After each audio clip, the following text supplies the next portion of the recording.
পরিবেশ তৈরি করা। আমি কিছু কাজ নিয়ে আমি নেমেছি এই চাঁদপুরের মাধ্যমে। আমি প্রথমে আমি একটু আলাদা কথা বলি, পরে আমি মেহেদী সন্ধ্যার ব্যাপারে আসবো। তো আমি যখন প্রথমে আমি ময়লা নিয়ে কাজ করা শুরু করি। চাঁদপুরের ডাস্টবিন আছে মোট 8টা ডাস্টবিনের ফেলার প্লেস আছে। এই প্লেসগুলি থেকে পরে কালেকশন করে বড় ডাম্পিং প্লেসে যায়। এই প্লেসগুলিতে যারা ময়লা ফেলে, আমি সকালবেলা 6টা থেকে 10টা পর্যন্ত আমরা এটা অবজারভেশন করলাম। এই ময়লাটা ফেলেই কিন্তু বয়স্ক লোক। এই বয়স্ক লোকরা নির্দিষ্ট একটা জায়গা থাকা তারপরেও এদিক সেদিক ফেলে, প্রপার জায়গায় ফেলে। এই প্রপার জায়গায় ফেলানোর জন্য আমি গত 2 মাস কাজ করছি, কিন্তু মানুষের এই যে অভ্যেস পরিবর্তন করতে পারতেছি। আমি 40% পরিবর্তন করার চেষ্টা করছি, 60 এখনো পাই না যে এরা কোন সময় ফেলে চলে যায়। আপনারা নিশ্চিত হবেন, চাঁদপুর শহরের সবচেয়ে বড় একটা জায়গা, সেই জায়গাটায় মানুষ হাঁটতে পারতো না। আলহামদুলিল্লাহ ওই জায়গাটা আমি পৌরসভার মাধ্যমে চেষ্টা করে ওটাকে কাভার লাগিয়েছি। আপনারা দেখেছেন ছায়াবানের এই জায়গাটা, এবং মানুষ এখন গন্ধ পায় না এবং ময়লাটাও দেখা যায়। আরেকটা জায়গা আছে এই যে ঘোষপাড়ার এই ব্রিজের গোড়ায়, আমি এটা চেষ্টা করেছি, এটাতে আমি সফল হয়েছি। 2টা জায়গায় সফল হয়েছি, কিছু জায়গায় এখনো বাকি। পরবর্তীতে চিন্তা করলাম যে না, এই ময়লাটা ফেলে 40 থেকে 50 যারা ইয়ার তারা এই ময়লাটা ফেলে, তাদেরকে আমার এই পরিবর্তন করার সুযোগ নাই। তারা অভ্যেসে পরিবর্তন হয়ে গেছে। আমি এখন স্কুলে কলেজে ডাস্টবিন দিচ্ছি। এই ডাস্টবিনটা একটা উদাহরণ। ডাস্টবিনটা দিচ্ছি, কিন্তু ডাস্টবিনটা আমি কেন দিচ্ছি?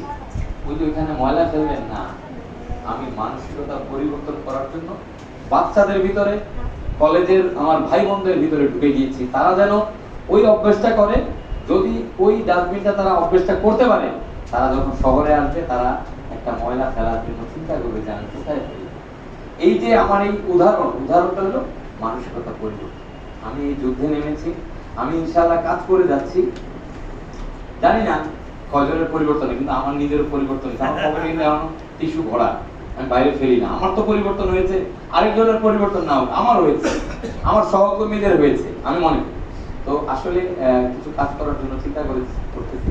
আমার বড় ভাই কালাম ভাই এখনই মনে হয় আমাদের চাঁদপুরের কিছু বানিয়ে ফেলে। আমার কিছু হওয়ার ইচ্ছায় আমি কাজ করছি না, আমি মানুষের সেবা করছি। মানুষের সেবা করে যদি মানুষের মনে থাকি, কোনো একদিন যদি মানুষ আমাকে সেই সুযোগ দেয়, আমি অবশ্যই সেই সুযোগ কাজে লাগাবো। আর যদি আমার যদি সেই সুযোগ নাও হয়, আমি আমার মৃত্যু পর্যন্ত আমি চাঁদপুরের জন্য, চাঁদপুরের মানুষের পাশে সেবা করে যাবো। তো আসলে মানুষ মুখে বলে, ওই দিন ডিসি স্যারের পরিবেশের মিটিংয়ে, পরিবেশ উপরে একটা মিটিং ছিল, ওই মিটিংয়ে আমি ছিলাম, অনেক নেতৃবৃন্দ ছিল। সেখানে আমাদের ডিসি সাহেব একটা সুন্দর কথা বলেছে যে মানুষ মুখে বলে কিন্তু কাজে না। আবার অনেকে কাজ করতে এসে মোবাইলে ছবি তুলেই চলে যায়, কিন্তু কাজ করে না। আমি কাজে বিশ্বাসী, আমি কাজ করার জন্য চেষ্টা করছি। আপনারা আমার জন্য দোয়া করবেন। আপনাদের পাশে থেকে চাঁদপুর এবং পুরান বাজার, চাঁদপুর শহরটা শুধু নয়, আমার চিন্তা থানায় আমাদের অন্যান্য থানাগুলিতে আছে, সেখানেও কাজ করার চিন্তা। আগে আমি আমার পৌরসভা যে জায়গাটা আছে, সেই জায়গাটা যদি আমি সকালবেলা, আপনারা যদি একটু ভোরে বেরোন, সত্যিকার অর্থে ভালো লাগবে। আমি 6টা থেকে ডিউটি দিই, চাঁদপুর শহরে 6টার পরে কোনো ময়লা থাকে না। সত্যি কথা বললাম, শহরে কোনো রাস্তায় ময়লা থাকে না, কিন্তু ধীরে ধীরে আস্তে আস্তে এটা বাড়ে। তার কারণ হলো আমি যখন শহরে বেরোই, যে আমি এখনই দেখলাম আপা মনে হয় যে টিস্যুটা ফেলছি। আমি আপা বা সামথিং অন্য কেউ, আপা না, আমি বলছি আমি ফেলছি। এই যে দেখেন, অন্য কেউ যদি ফেলেও থাকে, তার অভ্যেসটা কিন্তু সে পকেটে রাখতো। আমি চাই এই শহরে যখন আপনারা যাবেন, টিস্যু, চকলেটের প্যাকেট, বিস্কিটের প্যাকেট, পলিথিন যদি নিজের কাছে রেখে দেন, তাহলে মনে হয় ভালো হয়। এই অভ্যাসটা আমরা নিজেরাই তৈরি করি। আসলে অনেক কথা বলে ফেলেছি।